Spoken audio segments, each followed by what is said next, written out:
wabarakatuh. Alhamdulillah rabbil alamin. Wassalatu wassalamu ala asyrofil anbiya'i wal mursalin sayyidina wa maulana Muhammadin wa ala alihi wa sahbihi ajmain amma ba'd. Alhamdulillah pada pagi hari ini kita dapat melanjutkan aktivitas kita dirasah kemudian ngaji pertama dan yang hadir untuk online. Semoga kita mendapatkan keberkahan aktivitas, keberkahan waktu, keberkahan amal kita pada bagian ini. Silakan panjenengan bisa lihat di grup Gurunya Manusia. Materinya sudah saya share. Ada 2 hadis yang akan kita bahas, ya. Yang pertama adalah kesucian itu separuh dari iman. Ya, kita baca hadis. Ada seorang ulama, itu tradisi beliau ketika mau masuk bulan Ramadan itu membaca sebuah kitab hadis yang cukup tebal, namanya kitab Riyadhus Shalihin. Itu kumpulan hadis. Nah, uniknya kata beliau, kita mempelajari hadis, kita ngaji bersama, paham gak paham, penting moco hadis. Kenapa? Ya, paham tak paham, penting membaca hadis. Membaca tok itu saja, kita mengharapkan keberkahan. Terlepas nanti kita paham apa penting moco hadis. Sama seperti membaca Al-Quran, sama seperti membaca kitab politik, sama seperti membaca pelajaran-pelajaran penting moco, mengharapkan apa keberkahan. Apalagi ini hadis dari Rasulullah Sallallahu Alaihi Wasallam, hadis dari kanjeng Nabi. Paham gak paham, yang penting ngaji. Nah, sekarang kita sudah masuk pada bulan apa? Sya'ban. Ya, sebelumnya Rajab, Sya'ban, kemudian Ramadan, setelah itu Syawal. Ya. Maka Rasulullah itu mengajarkan kepada kita umatnya untuk selalu berdoa. Ya, kalau sudah masuk bulan Rajab, doanya Allahumma barik lana fi Rajab wa Sya'bana wa ballighna Ramadan. 3 bulan ini disebut sama Rasulullah dalam ya Allah, berilah kami keberkahan pada bulan Rajab. Kemudian sekarang bulan Sya'ban wa ballighna Ramadan. Dan sampaikanlah kami ya Allah pada bulan Ramadan. Semoga kita mengikuti bulan Ramadan. Itu bulan yang mulia. Nah, para ulama juga menjelaskan bulan Rajab ini disebut juga dengan Syahrullah. Dengan apa? Syahrullah, bulannya Allah. Rajab. Karena banyak sekali keutamaannya, banyak sekali fadilahnya seperti kemarin bulan Rajab. Nah, sekarang kita masuk bulan Sya'ban. Ulama menyebutnya dengan Syahrul Rasulillah, bulannya Rasulullah. Para ulama mengatakan amalan apa yang paling utama pada bulan Sya'ban ini? Karena ini adalah Syahrul Rasulillah. Maka amalan yang utama adalah memperbanyak baca sholawat di bulan ini. Bulan apa? Bulan Sya'ban. Terus bagaimana Gus dengan ngaji Al-Quran? Tetap bagus, tetap baik. Malah juga dianjurkan memperbanyak. Karena baca Quran, tartil ya toh, tadarus itu sekarang pemanasan. Pemanasan nanti kalau masuk bulan Ramadan gak kaget. Saiki dibiasakno akeh maca Al-Quran. Tapi yang paling utama, semampu kita semaksimal mungkin memperbanyak membaca sholat. Karena predikat bulan Sya'ban ini adalah Syahrul Rasul. Bulannya Rasulullah dan Rasulullah senang bulan. Kemudian yang terakhir tadi ya, bariklah Nabi Rajab wa Sya'ban wa Ramadan. Terus bulan Ramadan itu bulan apa? Para ulama menyebutnya dengan Syahrul Muslimin. Apa? Syahrul Muslimin. Bulannya umat Islam. Jadi nek diurut memang ya, Rajab Syahrullah bulannya Allah, kemudian Sya'ban bulannya Nabi Muhammad atau Rasulullah. Nah, Ramadan besok itu Syahrul Muslim, bulannya semua umat Islam, karena di situ pahala dilipat gandakan. Ya toh? Amalan-amalan yang lain itu pahalanya diperbanyak, bahkan tidak ada takarannya. Kalau di bulan-bulan biasa, satu kebaikan sama dengan 10, Ramadan itu nanti langsung Allah yang membalas. Tidak mesti 10, hitungannya nggak seperti wa ana ajizi. Pokoknya terserah Gusti Allah mau membalas berapa. Itu saking diobrolnya pahala, dan itu tentu menjadi diskon ya, yang besar kenikmatan bagi siapa? Bagi seluruh umat Islam. Kabeh seneng dong, semuanya senang dengan suasana atau ibadah di bulan Ramadan.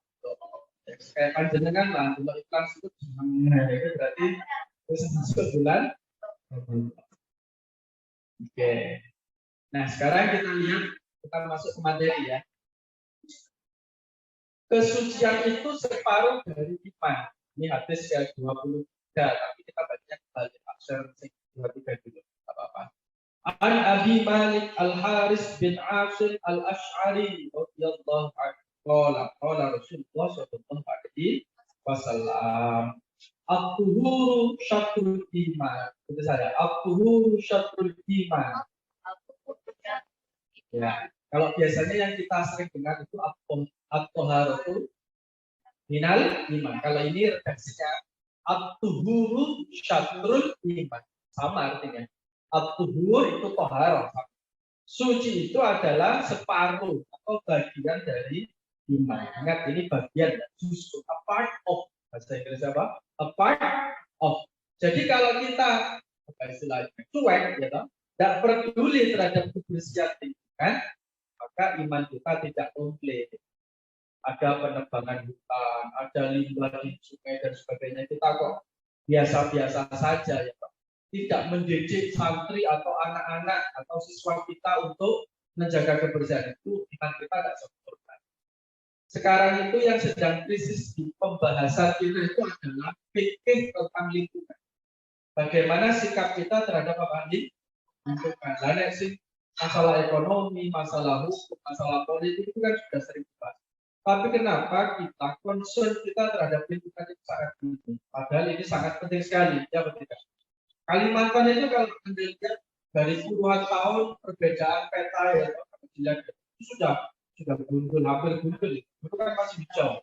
Karena kalau dilihat dari citra satelit itu kan sudah kuning semuanya. Kuning itu artinya sudah menjadi lahan yang terbuka ya, sudah dibuka semuanya menjadi pembangunan dan sebagainya.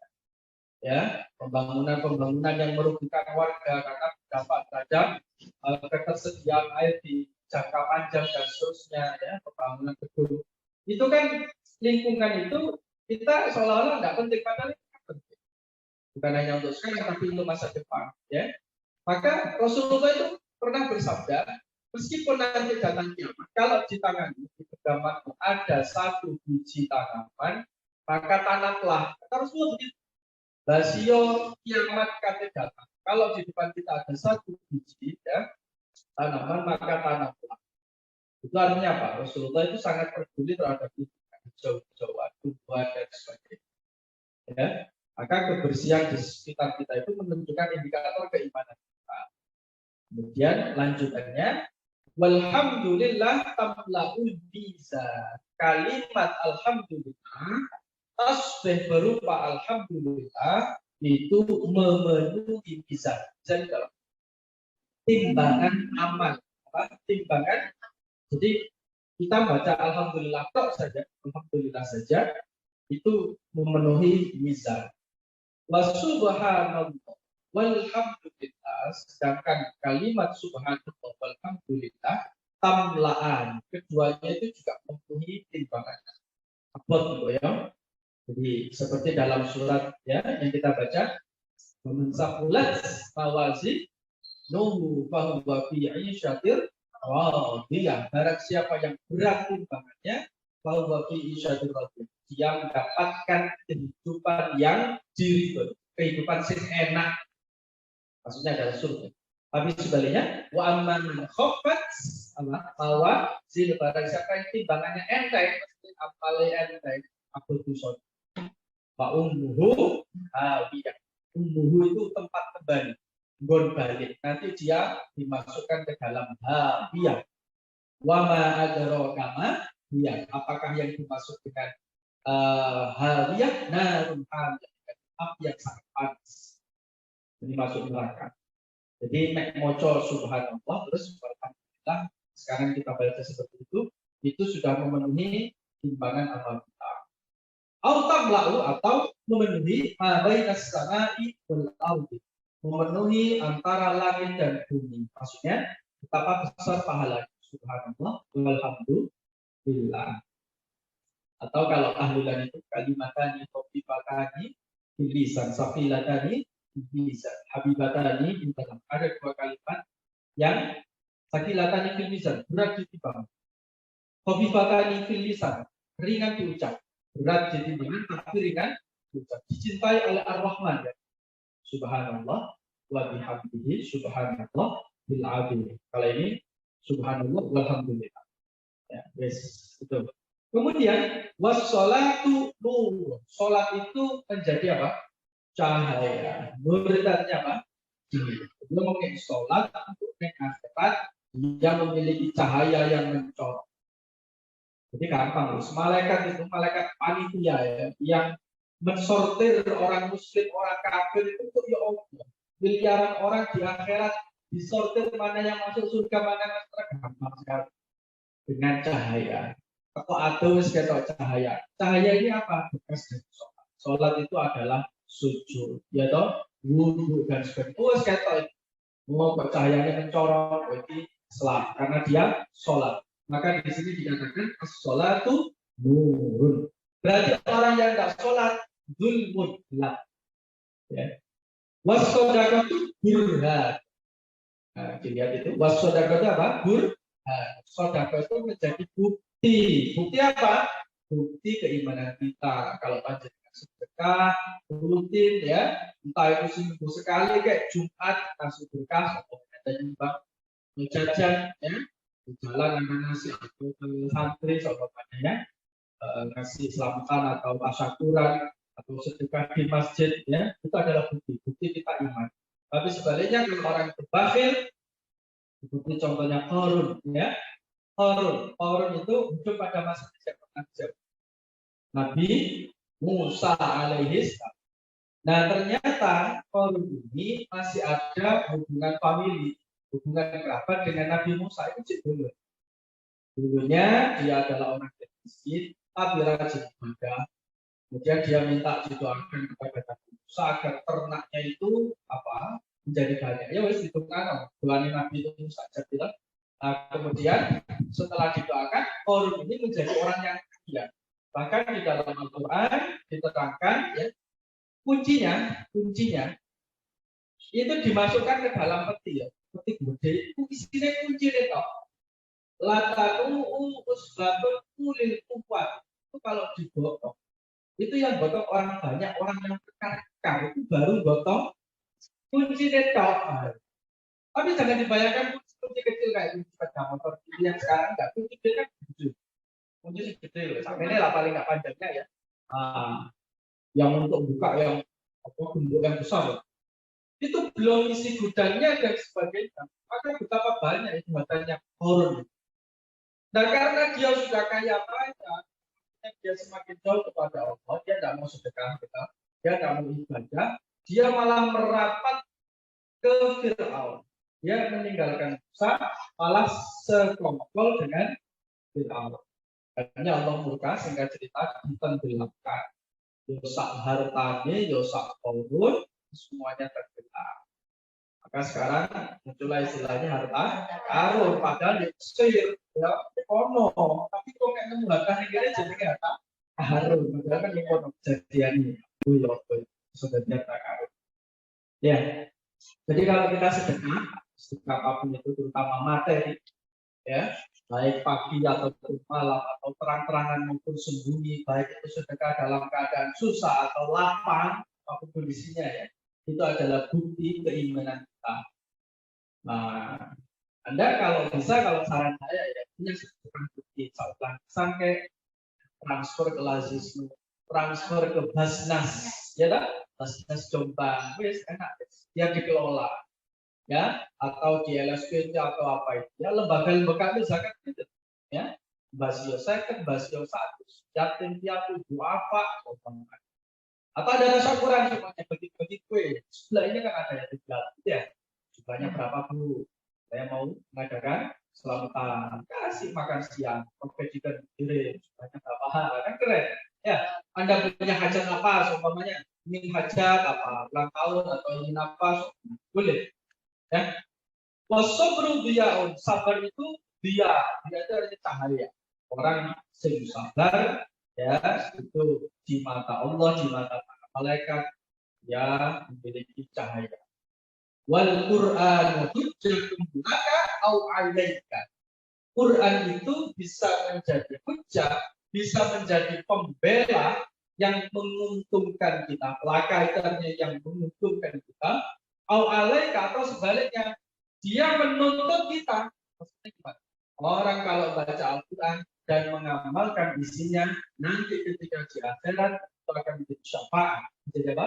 Syafaat. Tapi ada orang yang membaca Al-Quran tapi dia terus-menerus baca Quran tapi tidak mengamalkan isinya, itu alaika. Laka dengan alaika itu beda. Ya, ini beda, ini apa? Sedikit saja artinya sudah beda. Hujatan laka, ya, atau hujatun laka itu yang menjadi penolong kita. Tapi kalau hujatun alaika, itu Al-Quran itu bisa menuntut. Ya Allah, sungguh orang ini dulu membaca Al-Quran dengan fasih, setiap hari membaca, tapi dia terus-menerus fasih, tidak mengamalkan isinya, isi Al-Quran. Itu nanti sama dengan sholat. Orang yang sholatnya main-main, orang yang sholatnya sembarangan, itu nanti akan dilemparkan ke mukanya, tidak diterima. Itu. Nah, kullu nas yaghdu, setiap orang itu ya pergi di pagi hari. Yaghdu itu artinya pergi di pagi hari. Ya, setiap orang itu berangkat ya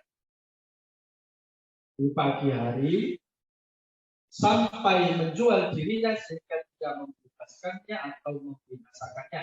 Maksudnya adalah setiap orang itu tergantung amalnya masing-masing. Apakah dia itu menggadaikan dirinya, membebaskannya, itu membebaskan dari tuntutan agama atau siksaan Allah. Baik, kita baca lagi bersama-sama ya. Bismillahirrahmanirrahim. At-tuhuru syatrul iman. Alhamdulillah tamla'ul mizan. Subhanallah walhamdulillah tamla'an. Au tamla'u ma bainas sama'i wal ardh. Apa tadi tamla'u? Memenuhi. Wassalatu nur. Salat itu cahaya. Wassadaqatu burhanun. Sedekah itu bukti. Wasabru diyaun. Tadi itu cahaya. Wal Quran hujjatun laka au alaika. Al-Quran itu bisa menjadi apa? Penolong kita, hujjah kita. Hujjah itu alasan untuk menghadap Allah, atau bisa mencelakakan kita kalau kita tidak mau mengamalkan. Kullu nasi yaghdu. Fabai'un nafsahu. Kamu atikuha au bilha. Au oke, sudah itu aja ya. Sudah masih ada satu lagi kita simpan untuk rumah selanjutnya. Saya kasih ya. Saya juga hadis yang unik, panjang. Kita bahas insyaallah di lain waktu. Titik alam. Iswa terabiban ba'da di mahdurul husna ya hurmatihi wa aqisati wa riqatihi wa mu'afatihi مولاي صل وسلم دائما ابدا على حبيبك خير الخلق كلهم هو الحبيب الذي نرجى شفاعته لكل هول من الاول مرتحب يا ربي بالمصطفى لا تغرب لنا مع يا واسع يا رب العالمين.